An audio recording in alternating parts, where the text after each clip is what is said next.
గోరుచిక్కుడుకాయ curry. గోరుచిక్కుడుకాయలు కొంచెం salt వేసి first boil చేయాలి ఫ్రెండ్స్. చాలా బాగుంటుంది కర్రీ. ఇలా చిన్న చిన్నగా కట్ చేసేసి కొంచెం సాల్ట్ వేసి బాయిల్ చేయాలి. పెట్టేసి కొంచెం ఆయిల్ పోసుకోవాలి. చూడండి ఫ్రెండ్స్, కొంచెం అంటే కొంచెం చాలు, ఫ్రై కదా.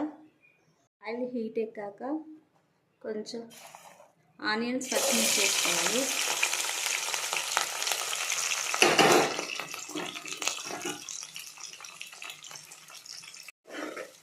ఇలా తిప్పుకోవాలి ఫ్రెండ్స్. రెడ్డిష్ కలర్లో వచ్చేదాకా ఆనియన్స్ కాసేపు ఫ్రై చేయాలి.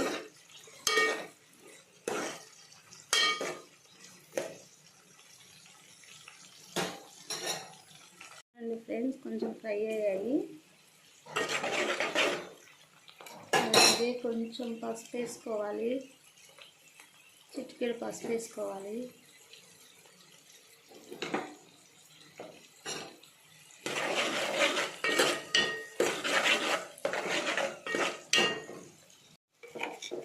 తర్వాత ఫ్రెండ్స్ కొంచెం పోపు గింజలు వేసుకోవాలి. ఫ్రై కదా, అక్కడక్కడ తగులుతుంటే పోపు గింజలు చాలా బాగుంటుంది ఫ్రెండ్స్. నాకైతే చాలా ఇష్టం. మీరు వేస్తారో లేదో కామెంట్ చేయండి.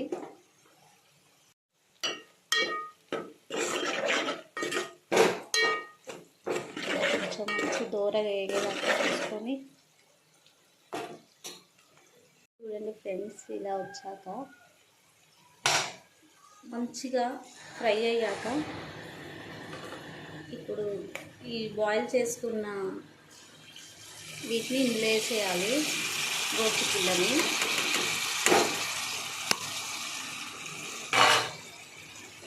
తర్వాత దీన్ని మంచిగా కలుపుకోవాలి. ఎక్కువ టైం పట్టదు, ఎందుకంటే ఆల్రెడీ మనం బాయిల్ చేసుకొని పెట్టుకున్నాం కదా ఫ్రెండ్స్. అంత టైం ఏం పట్టదు, క్షణంలో అయిపోయింది. ఫ్రై కదా, సిమ్లో పెట్టి వండుకోవాలి. చాలా తొందరగా అవుతుంది. ఫ్రై అయినప్పుడు, ఫ్రై చేసేటప్పుడు క్యాప్ పెట్టుకోకండి ఫ్రెండ్స్.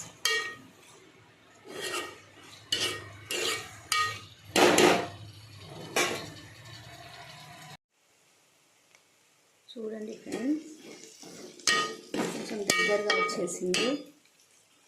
కొంచెం లైట్గా మీకు తగినంత కారం వేసుకోండి. మేమైతే బాగానే తింటాం ఫ్రెండ్స్. మిర్చి వేసాం కాబట్టి ఇది చాలు.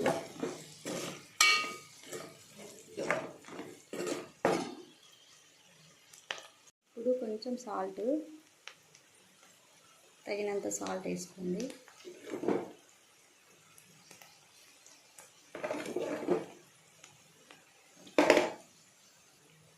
మంచిగా కలుపుకోండి ఫ్రెండ్స్.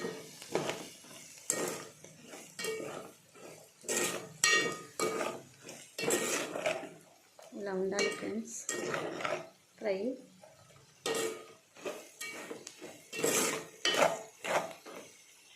ఇప్పుడు చూడండి ఫ్రెండ్స్, ఫైనల్ టచ్ అయిపోయింది కర్రీ.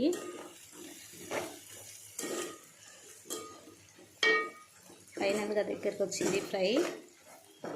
కొంచెం కొత్తిమీర వేసుకోండి. ఇంకా చివరిలో కొంచెం కొత్తిమీర వేసుకున్నారనుకో సూపర్ అయిపోయినట్టే ఫ్రెండ్స్, కర్రీ అయిపోయినట్టే.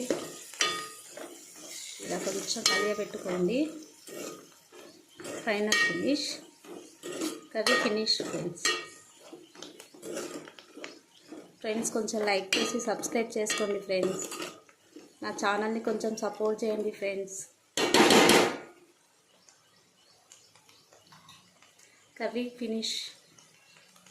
ఆఫ్ చేసుకోండి ఫ్రెండ్స్, ఇంకా గ్యాస్ ఆఫ్ చేసుకోండి.